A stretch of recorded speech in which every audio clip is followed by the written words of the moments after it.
Yes. Okay. Hi, Cam. Are you gonna join us for the Q&A? Oh, you are adorable. He's been dunking his entire full head into the water to try to get rocks out of the water. So if it gets a little bit loud, it's from him. But we're here. We're here to do a Q&A. I'm sure there are some questions that have been answered from the last video, and then there are probably also many more additional questions that have come up since then as well. So a few weeks ago in a short on YouTube, posted on Facebook also, we asked for your questions, any and all of your questions that you have for any four of us, and we want to answer them for you and just kind of give you a better insight of what is going on and just boat life and our life and anything. So we're answering a ton of questions. We couldn't really decide on an order, so we decided to not do an order for them.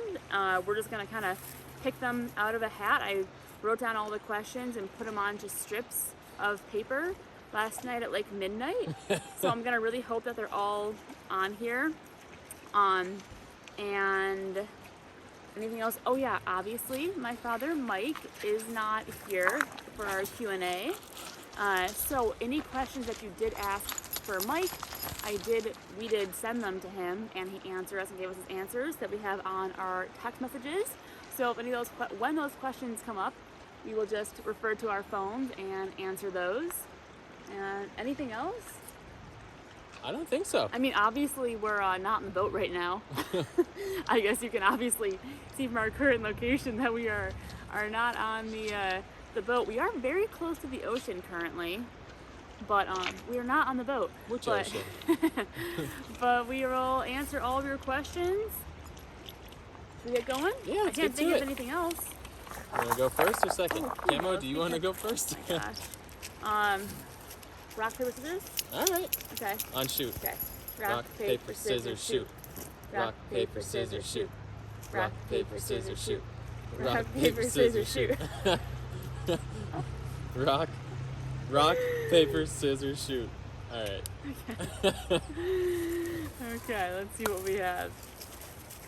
Right, There's a lot of questions. We're going to try to go through some quickly and then others not as quickly. So here we go. Would a West Coast experience be next? Up the coast to Alaska, perhaps. Definitely want to go to Alaska, potentially up the coast of Alaska. I mean, that whole area looks gorgeous, so I would say that is definitely on our wish list. Yes. Yeah, I want to go there in the winter though to see the northern lights. Yeah, we're gonna go through the summertime. Full 24 hours of daylight, amazing. Camo! Ow, TJ! Sorry, this one's for you. I had to get his attention. Oh my gosh. Camo, what breed are you, and what tricks do you play on the rest of the crew? Camo is a German short-haired pointer mixed with a retriever. But I am not convinced that he does not have some kind of like shepherd or collie or something mixed in with him. Yeah, I'm not either. He's a rescue, so. And then, what tricks do you think Camo plays on the rest of the crew? He has the best puppy dog eyes you've ever seen. He can get you to, or anybody, to give him a treat or throw a ball for him. He just like stares at you. His adorable little eyes. That dog gets more treats than anybody. Oh yeah, and then we can't. Any dog I know. We can't like play with a ball with him for too long because he'll hurt himself because he has no stop. He's like either it's 0 or 100. It's all he knows. As you can tell. Yeah. So if someone else comes by, he'll start giving them the ball and act as though like he's a deprived child who never gets to play. So those are his specialties. Come here. This is your question. He's occupied. Okay. Here we go. Where did you put your question at? Right under yours. Okay. Which areas do you like best for cruising? So this is like unanimous across the board. For sure. All three of us have the same exact answer to this question. It is Maine and the Bahamas. Maine, and we've talked to many other cruisers who like cruised around the world, and their answer is Maine and the Bahamas as well. So if you have a boat and you aren't sure whether to go up the East Coast in the United States, definitely would recommend it. It is just phenomenally gorgeous and beautiful. Yeah. And the Bahamas are incredible as well. Yeah, for sure. Okay. 100%. What was your dad's profession, and also what was both of yours? I'll start with mine. I was an apprentice for commercial HVAC, and it was my first year, and I was loving it. It was a fun job. Get out there and work with your hands, and I was the grunt. And then I got hurt, so I had Really badly, like herniated and ruptured 3 discs in his back. dual sciatic nerve, and that was the issues I had going on with the boat. That's why I had to fly out and get stem cells and all that. But now I'm a YouTuber. Yeah. And then after that, you did like sales for a while. Yeah. And luckily, honestly, not luckily you hurt your back, but because you hurt your back and you weren't in that apprenticeship anymore. I was able to go on the boat trip Yeah. because so, it was 5 years of school, and I wasn't gonna quit. Yeah, definitely. So because of the injury, you quit. I went to school at Northeastern University in Boston for communication and environmental studies.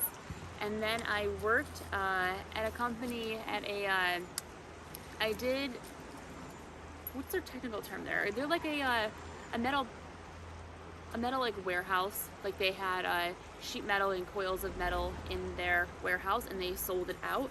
And I did all of their environmental work there, in-house and customer-facing environmental projects. And my father, I asked him his exact reply, what he wanted. And he said that he runs a company designing and manufacturing custom automated welding machinery for the steel process companies throughout the world. Very specialized, but he makes machinery and has invented machinery that take big coils of metal, bring it together, shear it, and weld it so that it can continue on continuous process lines for zinc coating, for galvanizing, for painting, for a lot of different applications. And I always said I would never go into the steel industry, and then I went into the steel industry and I was there for 4.5 years. 4.5 years? You're talking about your dad. You just I know, but I combined combined the two. Oh, okay. It's okay. I was like saying that he did that, and then I was saying I went into the steel industry too. Gotcha. For like 4.5 years, I believe I was there. 3.5 or 4.5, one of the two, before joining on the boat. So we we're both very much in the steel industry in our family. So Camo is a professional superstar. yes, he is. Okay.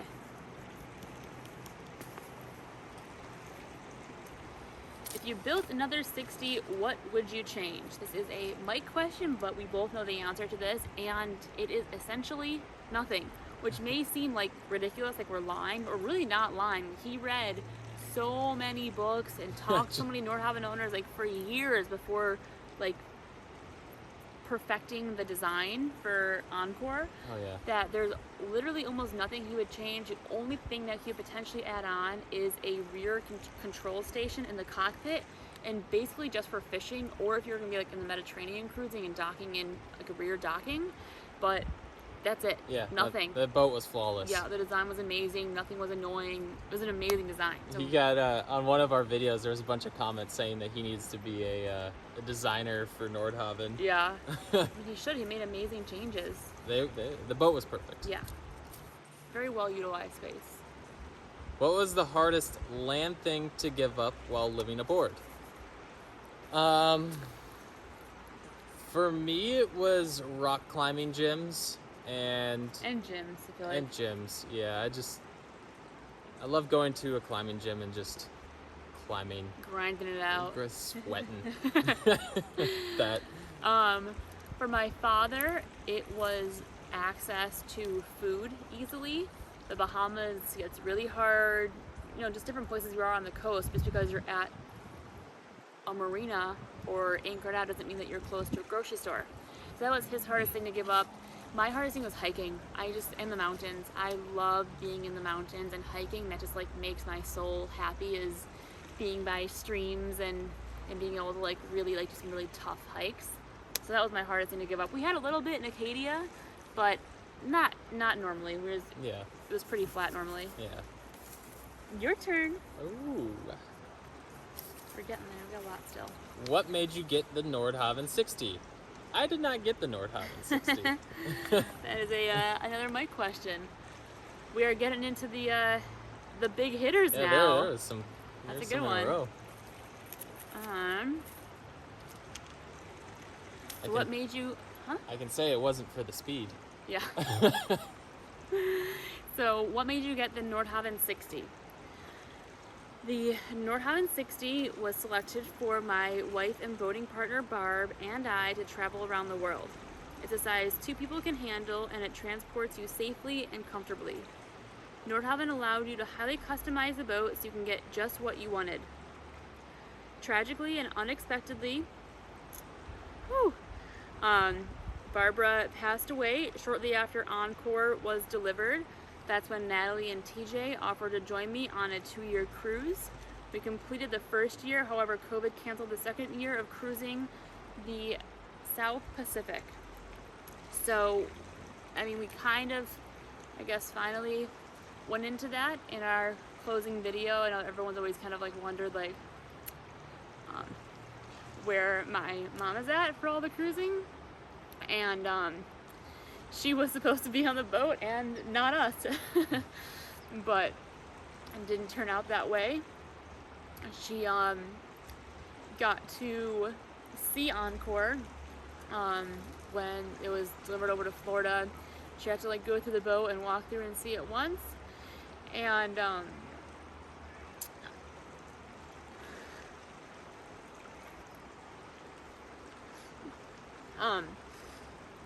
unexpectedly died of a heart attack shortly after that. Like a few weeks later, she was down in Florida and had a heart attack. And my dad had built the boat and just customized it exactly how he wanted it. And it was his dream to live on his boat full time and, you know, boat around the world. I mean, not like circumnavigate, but, you know, boat around the world and travel on his boat.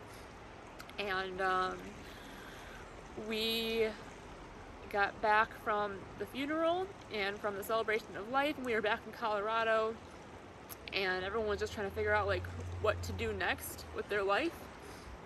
And I guess we were just talking, and I was talking to TJ, and I was like, you know, we could do this. Like, we don't have anything like going on like in our lives right now that are that crucial that we can't come back to, or we can't just put on pause for a while. So we ran the idea past my dad, and he was more than happy to have a crew come and join him, and a crew with some adventurous spirits, because it takes that on the water. So we decided to do that. We actually had about a year to plan for it. And we all kind of got ready and got our life situated and moved my horse somewhere and put a lot of things on hold to help my dad fulfill his dream of cruising around. And the Nordhavn 60 was chosen because it actually had a bathtub in it, which is one of the few boat tubs, one of the few boats that have bathtubs, because as they quickly decided it was not smart to have a bathtub on a boat, because you're just going to go through so much water that doesn't really make sense unless you're at a marina. And the point of Nordhavn's is kind of to not be at a marina, be like more self-sustainable. So they decided to opt out of the bathtub design. My mom loved taking baths, so that was supposed to be like a way to convince her to boat and live on a boat full time. That's one. Yeah, thanks. So that's why the 60 was chosen, and I guess it also kind of goes into the question of why did TJ and I go aboard Encore and join for that whole endeavor, and that's why. It's not that boating was ever in our plans or was ever our dream. As I'm sure many of you noticed, we are not the most seaworthy people. I didn't know a single thing about boats. Yeah, we'll get into like other boating experience and later questions, but it was not our dream to boat. We got seasick a lot, but we persevered and made the best of it for my father. I am not a person who really likes to sit on a beach or lay in the sun or really enjoy sand very much. So I'm kind of and I get seasick, so I'm basically a horrible candidate to live on a boat. So, but obviously, like, you're gonna make the best of every experience and enjoy it to the absolute fullest, which we did. We had an amazing time. And we're a good crew. We were a good crew. Good team. We were a good team. But it worked out. I guess my dad also was happy we ended up joining him. He even thought that if him and my mom were cruising, he would have ended up having to get a captain just for how the sheer amount of things we're to do and learn and know, especially in the beginning. That they probably would have got a captain in the beginning. So it ended up, I'm not gonna say working out well, obviously, but given the circumstances, us three cruising together turned out to be a pretty good crew. Yeah, we were a good duo. Trio. Oh man, quad something. Kim was involved. Ow, I hurt my neck. Oh. Okay, your turn.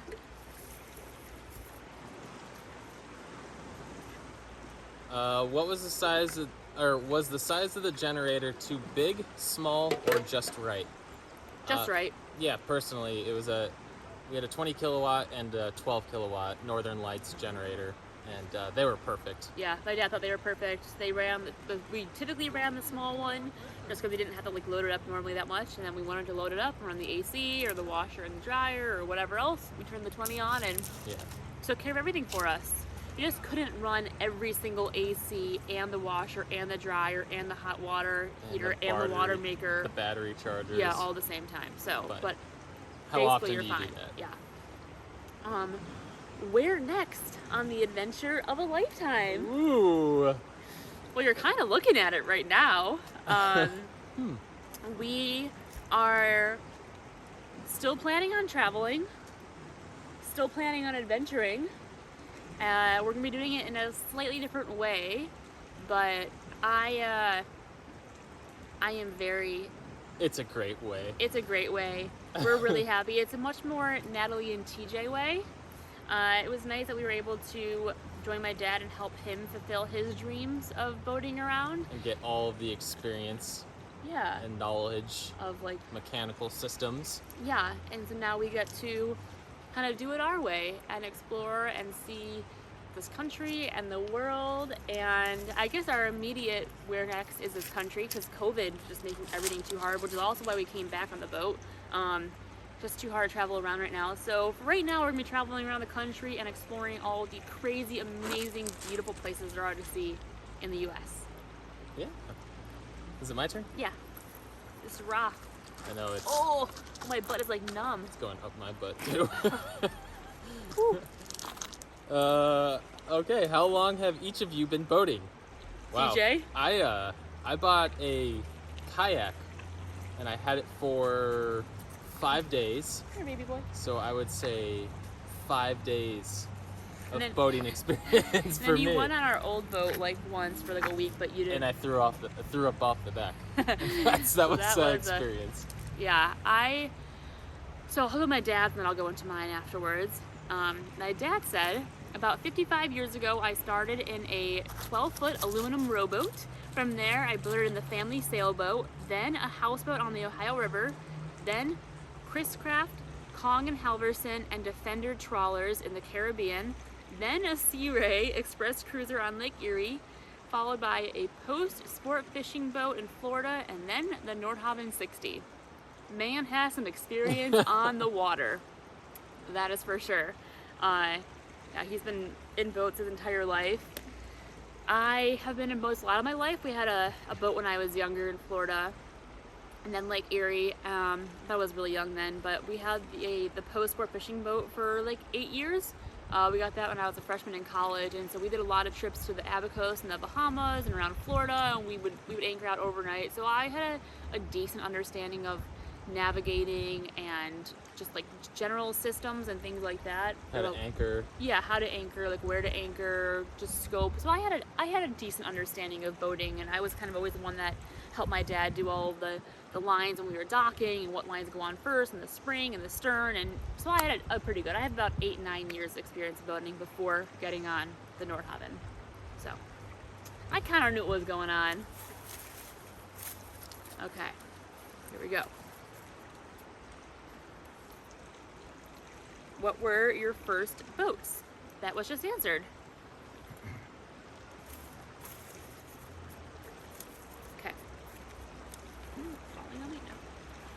What was the running cost of Encore? Fuel, maintenance, etc. So, my dad said,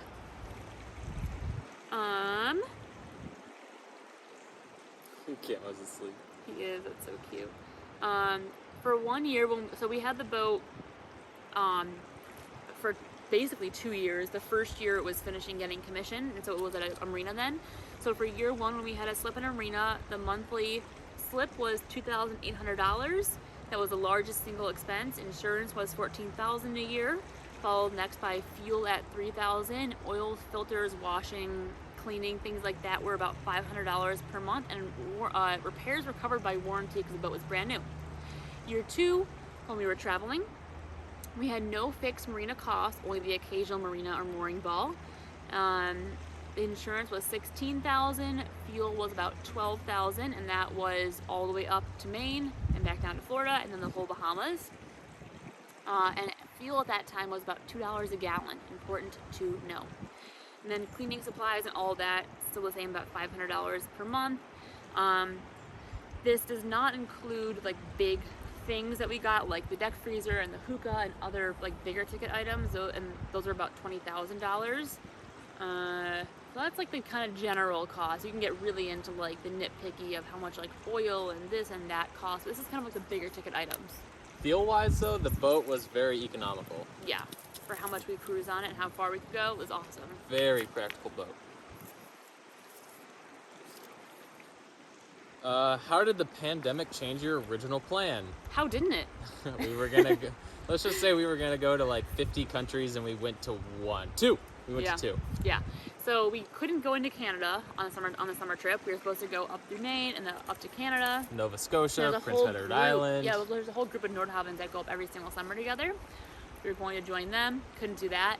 And then we were planning on sailing through the whole Caribbean, through the Panama Canal, over to Australia, New Zealand, and the South Pacific, and obviously that's all still closed down, so we could not go there. So in January we had to decide whether or not we were going to like keep trying to like push through it, or just kind of end in the Bahamas and have a good trip. And we decided to do the Bahamas. There was just so much changing all the time that it made it complicated and not as much fun. So the Bahamas was the place to spend it, though. Some of the best waters in the entire world. Yeah, it's incredible. Okay, background info on the crew. So I am 28 years old. I grew up in Cleveland, Ohio, where I started horseback riding back when I was like 10 or probably 6 or 8 years old, maybe even. I used to do some dancing, very into like sports, always doing new activities. And then I went to college in Boston at Northeastern University. I was there for 4.5 years. They do a 5-year co-op program. And then that's where I started getting more into the outdoors and just kind of realizing how much I love to be outside. So I moved to, baby's tired, so baby, sleepy boy. So I moved to Denver, Colorado after that, and I was there for about 3 years before moving up to Breckenridge, Colorado in the mountains, and been up there for a few years before moving on the boat. I am from Fort Collins, Colorado originally. I'm 27. I moved up to Breck in 2013 and went to Colorado Mountain College up there. Graduated with a degree in marketing and management. I made it. And then, I was just super passionate about snowboarding and got really into rock climbing, and search and rescue. Being a first responder was on my high priority list. Then I got hurt, so that kind of got put on hold for a little bit. What else? I rescued Camo when he was 8 weeks from a shelter in Frisco, Colorado, or Winter Park, sorry. Yeah, and Camo's the goodest boy. So info about Camo: he's a rescue. Yeah, you've had him your whole life. I met him when he was 6 months old, so I've basically known him his whole life as well. And he's the best boy in the entire world. We don't know who saved who at this point. Oh, so cute. And then for my dad, he is from Ohio. He lived there his entire life, different parts of Ohio, but mainly Cleveland, Akron area. And he owned a company for 30-some years, 35 years. We started working at it when he was like in his teens, like 16 or 18 years old, in the machine shop, and worked his way up, and then eventually bought the company. And that's where he has been for his whole life, is just working on machinery and welders and in steel. And he is ferry over cloudy gray sky Cleveland and is ready for sunnier, warmer places. So yeah, that's our little crew info. You are a sleepy boy. That's the crew. That's the crew. Is it my turn? I think so, yeah.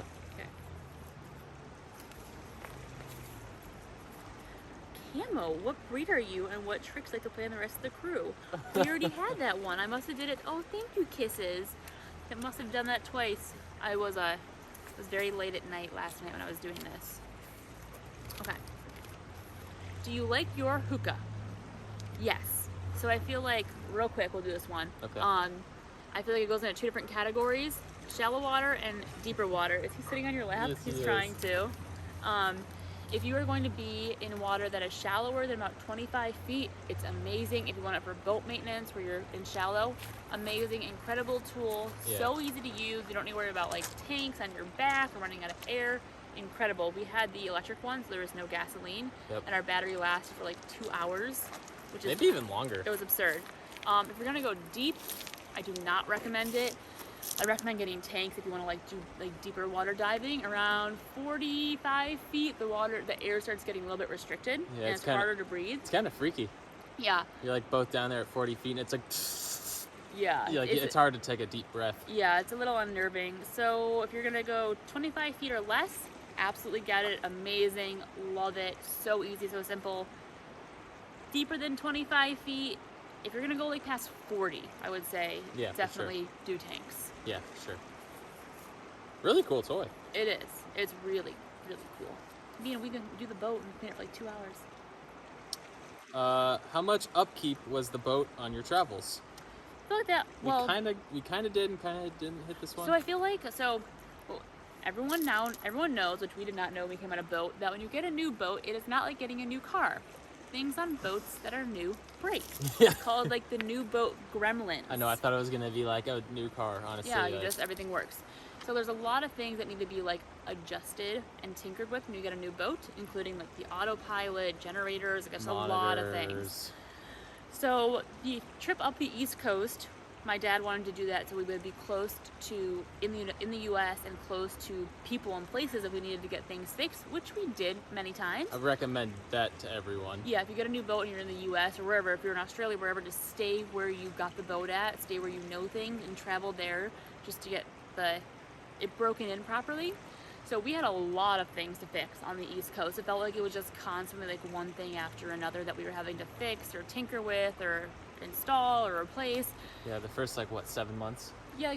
8 months, Yeah, 6, 7. 6 months it out. Yeah. And then when we went down to the Bahamas, it was flawless. There was like nothing major. We had to like, I know your butt going numb. Oh yeah, I'm sitting on like this ledge. You have to like clean the boat a lot. So like there's a lot of upkeep as far as like keeping the boat clean, as washing it. My dad washed the boat like every week about. Yeah, every week to 2 weeks. Depends how much salt you get on it. Could be twice in a week. And then you have to like keep it all waxed. So there's a decent. If you want to sit back and do nothing, boating is not for you, especially in Nordhavn that's that big. If you like to constantly tinker at little things all the time, you're good. Yeah, you could easily spend 8 hours a day working on something. Yeah. I think it's you. Okay. It also depends on the kind of person you are. My dad cannot sit still. He has to constantly be doing things and like things to be perfect, which is why if you saw our boat tour video, you can tell that the engine room doesn't have any like oil in it because he's crazy and he just constantly is working on things, which is why the boat is in such good condition. Or you could be a little bit lazier and do less and then, go to a marina and have somebody else come in and do everything for you. Just kind of depends on your personality. Yeah. What did you like most or least about Newburyport, Massachusetts? Very specific. Beautiful place. Beautiful. Loved it. My most and least favorite are the same, which is the dock being downtown. We had a situation docking the boat. That's where we learned a lot about currents. Yeah, the Merrimack River. That thing rips. And we did not have a very graceful landing, to say the least. A little scuff on the boat, a little scratch on our way in, and then everyone is standing there on the walkway watching you, which really just only adds to the stress of the whole situation. So I disliked that, but I also loved that the dock is like right in town, so you can just like walk around the beautiful brick roads and ride your bike all through town, and you're like right there, which is amazing. For me, that's where I got hurt. That's where my back finally said goodbye. Like re-injured it. It I- was like yeah. better, and then you re-injured it. And yeah, that was kind of the turning point of I had to get stem cells on my back or get off the boat. Yeah. Luckily, I got better. Yeah. You got stem cells, and life improved, and My favorite thing was just how beautiful the town was. It's just so pretty. yeah. What bridle and shackle were used in the Bahamas when the big storm hit you? Oh, my phone is dying. Okay. The metal claw. We used a large Mantis bridle with 3/4 inch line, and we had a big metal shackle that grabbed onto the chain. It had like a prong kind of, and it grabbed the chain, and then it had a rubber silicone like safety strap that grabbed around the other side of the chain. I don't know what it's called. We did our bridle differently than others. There's many ways to bridle your boat and your anchor. We did not have our bridle in the water. We had it out of the water, so we didn't need as much scope on our line. We know there's 2 ways to do it. Whatever, that's what we did. Works great. It works great for us. I know The people. theory behind it was to keep the claw from rusting. Right? Yeah, keep it out of the salt water. But so we didn't need that much scope on our lines. We had a lot of scope We on our had- lines. We could have we sent did. those things down to the bottom of the ocean. we used to tell boaters how much scope we had out, and they're like, "What?" Oh, on our chain overall. Yeah, no, I mean Or on the actual not bridle. the bridle. Yeah, yeah. So, but yeah, this was a great bridle. We had 2 bridles. We had a soft shackle and that one, and we liked both, but the claw was good for no matter what popped up. Like the storm. Storm. Bigger is better. Yeah. What was your favorite anchorage in the Bahamas and why? Another unanimous decision. Across the board. Wardrick Wells in the Exuma Land and Sea Park is incredible. You can really only get there by boat and only stay there by boat. It is phenomenal. It is gorgeous. It is worth the cost to go on the mooring ball there. Yep. It is episode number 33 if you have not seen it. The drone footage that you took during it was phenomenal. Your dad's navigating skills. Crushed it. You definitely want to go at a slack tide there. We did not go. We went at like the low tide. But it was amazing with manta rays below the boat that we dove in Eagle and rays. swam with. Thank you. Yeah, eagle rays, sharks, snorkeling. Octopuses, spiny lobsters. 10 out of 10 experience. Yeah, if you have a boat and you're in the area, you need to go to Wardrick Wells in the Bahamas. It is spectacular. Also, Marcian, thank you for showing us the island. Yeah, and, he's a local ranger there. Yeah, so if you want to go to Wardrick Wells and do some trail maintenance, Marcian's your guy. Yeah, you can go there and anywhere in the Land and Sea Park. If you go there and ask them, they'll tell you like which trails need clearing, and you can go and help out while you are vacationing, like we did. It was fun. Ooh, how did Natalie and TJ meet? What's your backstory? How did we meet? Climbing rocks. We were at a rock climbing gym, and she was there with her friend Eric. I Yeah. didn't know Eric at the time, so I was unsure if Natalie was dating this other man or not. But he went for it anyway. I had to find out. It's the mountains. It's a small town. You got to go for it. It's not too many girls. Yeah, so I saw Natalie in the climbing gym and thought she was beautiful. And she was climbing up a route, and she looked like she was struggling. She's a much better climber than I was at this time. And I went to go give her some advice. Which I quickly shut down. And I saw him and his friends climbing earlier, like struggling on the wall. It was like I was new to it. I was very new to He it. comes over and tries to like tell me how to climb this route, and I was like, okay, thank you, bye. Like, get out of here. Like, I don't know who you think you are. So I like shushed him away. And for some reason that encouraged me to go back again. So we started talking to my guy friend Eric, and we started chatting. And Yeah, I was like, if realized- I'm not gonna get a girlfriend out of it, at least I'll get a new friend out of it. So Yeah, so we all started chatting and hanging out, and him and I realized we had a lot in common, and we went on a climbing Chipotle date the next day. And in about a week, we were dating. we actually on our first date, I think we watched a sailing documentary. I think it was like our first week. First week? It Yeah, was Chasing Bubbles. which is quite ironic. Yeah. Like, who would have thought that we would watch a sailing documentary? Yeah, I was like, you want to come watch this really awesome sailing documentary? And you're like, my dad likes boats. I'm like, oh, he would love this. A little premonition, I guess. But yeah, and we actually just had our 3-year anniversary. Yesterday. Yeah, pretty cool. Okay, is it my turn? Yeah, Yeah. this one. Okay. Trying to go fast. I know it's long. Make sure we're still going. Okay. Ooh. Over here, Angel. Whew, gotta stand. I'm being impaled over here. Okay. All right. Camo wants to lay down. Me too. I know. We did not pick the best seats for this. Did not think that one through. Beautiful spot though. It's gorgeous. Are there plans to continue around the world? Absolutely. Oh, yeah. Absolutely travel around the world. I'm hooked. Cruise around the world? Probably not. We are not the most seaworthy people, although I can see us getting another boat in our future. Yeah, we've talked about it. And probably doing the Caribbean at the very, very least. We need to finish the Caribbean. You can't put that idea in my head and then not do it. We need to finish it. So we'll do that, but we will definitely still continue making videos around the world of our travels once COVID allows. What camera and diving equipment were you using? So do like camera first and dive second. The camera was a Nikon D750. Regular lens was a 24 to 150 millimeter. And then the diving equipment, I used an Ike Light with an 8-inch dome Cool. port. It has a depth rating of 250 feet. And I had I had a Tokina 10 to 12 millimeter fisheye lens on there. And then instead of paying for expensive strobes, I bought a $100 Lume Cube and taped it to the top of my dome port. It worked amazing for nighttime diving. And Yeah. then We had a drone, Yeah, we had the DJI. Mavic Mini, Yep, we have a plethora of GoPros that we use sometimes, and the iPhones. and iPhone 12s and 11s. Yep. And that's what we use to record. Okay. Oh, this one I already did. I swear I didn't mean to write these questions multiple times. How old is Camo? He is 3.5 years old and the best little puppy dog there ever was. He listens so well. He acts like he's like 10 for how well he listens. What are the negatives of living aboard? Haha. Living aboard? No. No. No, I know. I'm just kidding. You just have to, life is all about like choosing your struggle, and I find hiking 12 miles very enjoyable. Somebody else would find that torturous.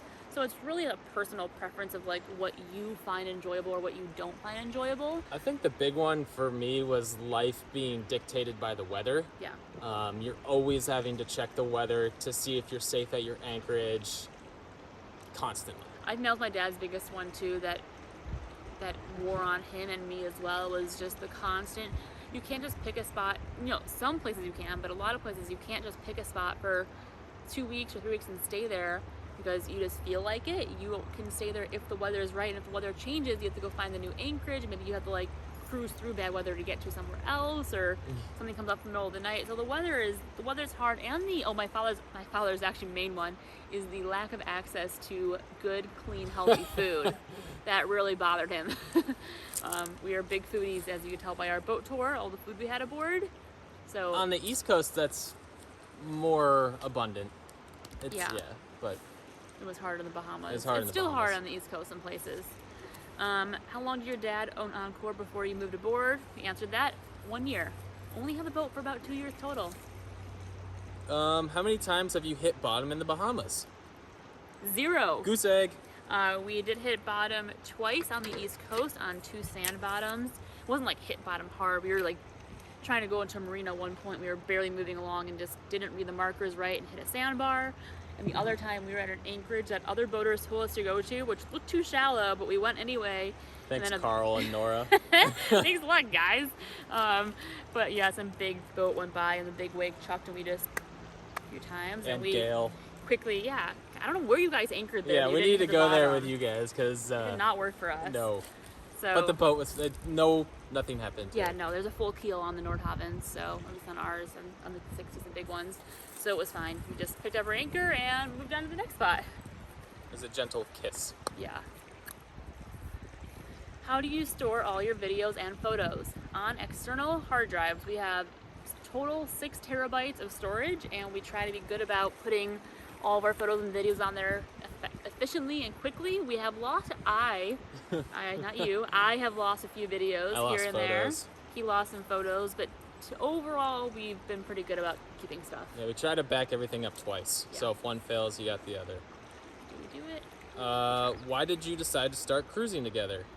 So we answered that, kind of. Yeah, we did.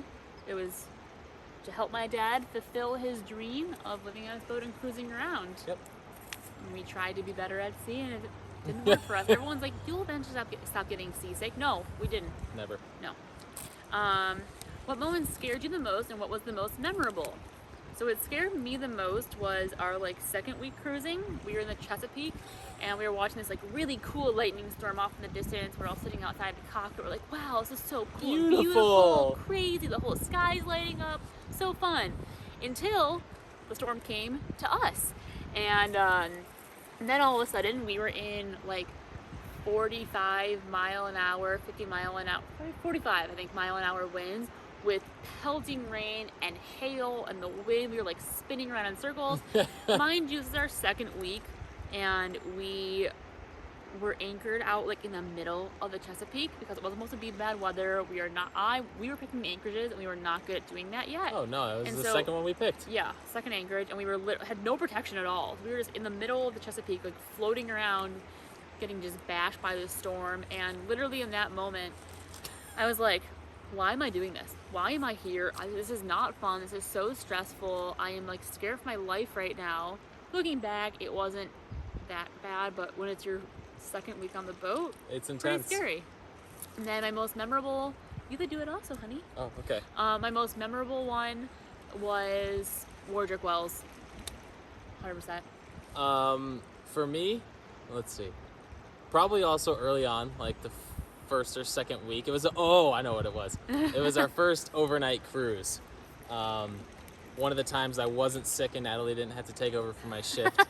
It was like 2:00 in the morning, and we were cruising in like 100 to 200 feet of water, very deep, and then the water dropped off to Started getting deeper. yeah, it went incredibly deep, but the depth sounder starts getting wacky when that happens. It stops reading effectively. It just starts like putting up random numbers. But it reads the wrong way, so it shows like 50 feet, 40 feet, 30 feet, 20 feet, and at whatever time in the morning it was, I started panicking. And I thinking that was we were gonna like run aground. yeah, I was like, what is going on? Is there a ship here? Yeah, or- you woke me up in a total panic. Yeah. And then I didn't know what was going on either, but we were fine. Most memorable was Wardrick Wells and the octopus. I love that little guy. Yeah. What about your dad? I think most memorable probably also be Wardrick Wells. We're just obsessed with that place. And his sunsets. Yeah, he loved those. And then the most terrifying or frightening moment, I think he didn't like if we weren't at an anchorage well before a storm was coming in. So I almost feel like he would get more. I know he would what get, it was. What? When the boat had to get hauled out before we went to Correct. the Bahamas, and he had to And- drive it into that slip. And they changed our haul out time, so it was mid-tide, the strongest point of the tide, and he had to go put the boat into the concrete well in the middle of a ripping tide with boats all around. Current. Yeah, thank you. Yeah, current. Yeah, he was That's not for pleased. sure what Yeah. it was. And then he had to take it out when it was also full middle tide. Oh my, current. Yeah, that he did not like that. You're right. Is it your turn? My turn? If it's your turn, go again. I'll go again. What are your future plans, and will the adventures continue? The adventures will definitely continue. They are continuing. The YouTube channel will not stop. No, it will not. Every Tuesday still. We are going to be traveling, I said, in a more Natalie and TJ way.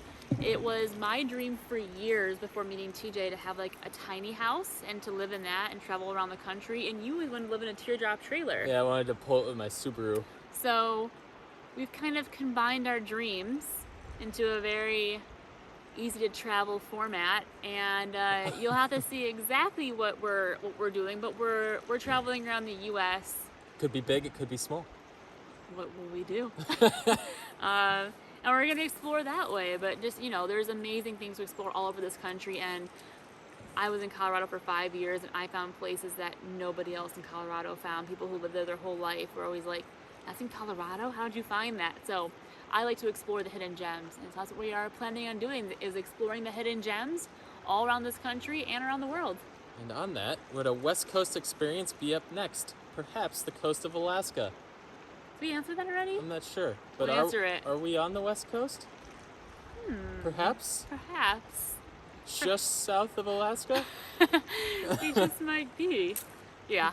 Stay tuned. Yeah, West Coast is in, Alaska's in. It's all in. Everything's in. Yo! Gotta stand up for a second. Okay. Should we do a minute stretch? Oh, my butt. Oh.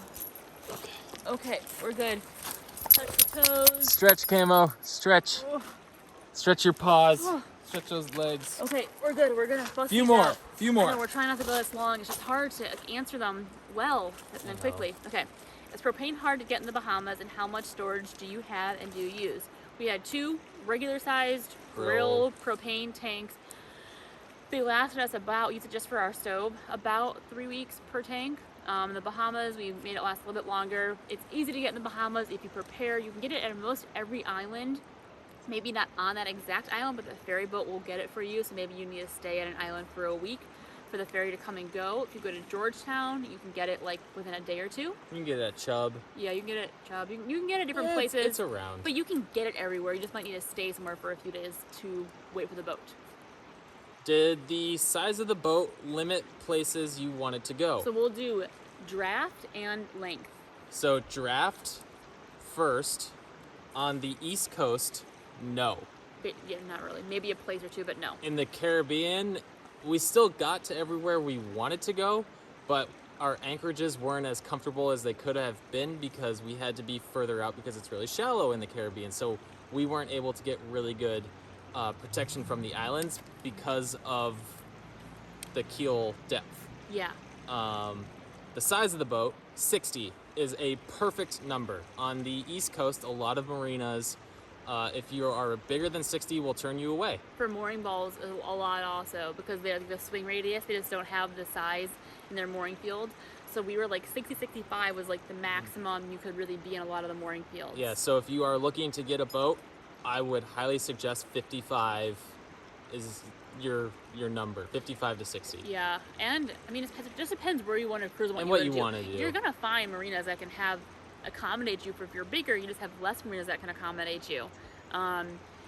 If your draft is larger, you're going to also limit some places you can go. Even some marinas you can get into. Had to be That's very true. cautious about marinas, and you have to sometimes go at a high tide to get into some marinas in the Bahamas. We didn't really go to marinas in the Bahamas, but we did like look into them. There's also one on the East Coast, Kennebunkport. Yeah, well, It was like, okay.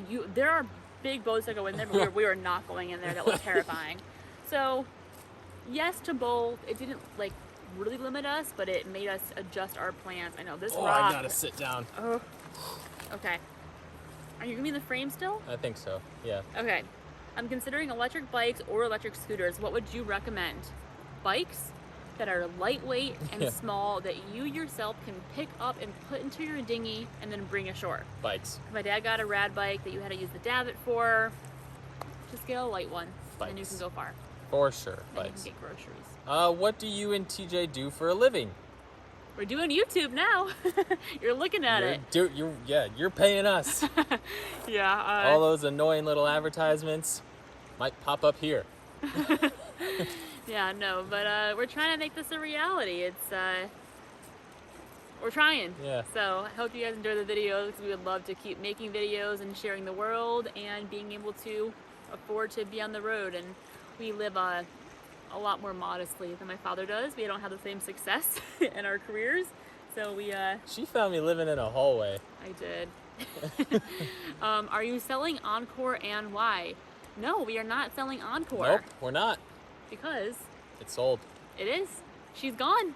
She with her new owner. She is sold officially like last week, actually. Yep. And Yeah. that chapter is closed. She served her purpose for what was needed. Life changed, plans change, and the most important thing is to be flexible. And that chapter is done with. Yeah. Hey, you just did. Oh, sorry. Did your dad buy the boat with this adventure in mind? Yes and no. Yeah, I don't think he wanted to go with us. He was planning on going up the East Coast, and then in the Bahamas. So that was like the general same game plan, at least the beginning of the travels. But yeah, obviously, he was envisioning a much different retirement plan. Here we are. Has Mike always had motorboats, or has he had sailing yachts in the past? Answer that question. He had sailboats growing up, but like his boats he's had have always been engine powered, not wind powered. For navigation, do you like Navionics or Aquamaps?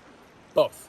Yeah. Both are very necessary. Depends where you're at. I would say Aquamaps has the most up-to-date information because it's real time. And we did update our Navionics. like right before we left. Like we had the most up-to-date maps you could have, and there were still but some sometimes conflicts, sometimes there's still a couple like blank years spaces. or they're not super current, but Get both. yeah, It's get worth both. it.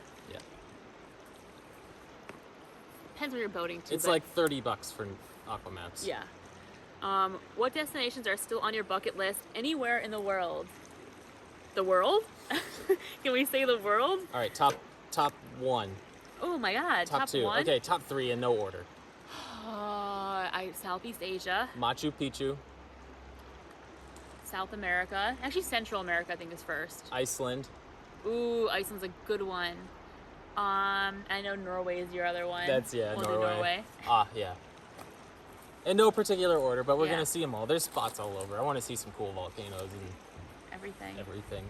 What will be the hardest thing to give up to go back to living on the hard? My dad said the hardest thing to give up will be the sunsets and the sunrises while we're out cruising on the ocean. So just like when you're out in the ocean with nobody else around, it's just like you and the sunrise or the sunset. It's just magical. They will always be engraved in my head. For me, the hardest thing to give up is similar to that, but it's just the beautiful calm mornings on the water. So not all the mornings, but a lot of mornings, especially in Maine, when it was just like the water was glass and it was just beautiful and crystal clear and amazing and just like so calm. You just like woke up and like just felt peaceful. For me, it was losing island time.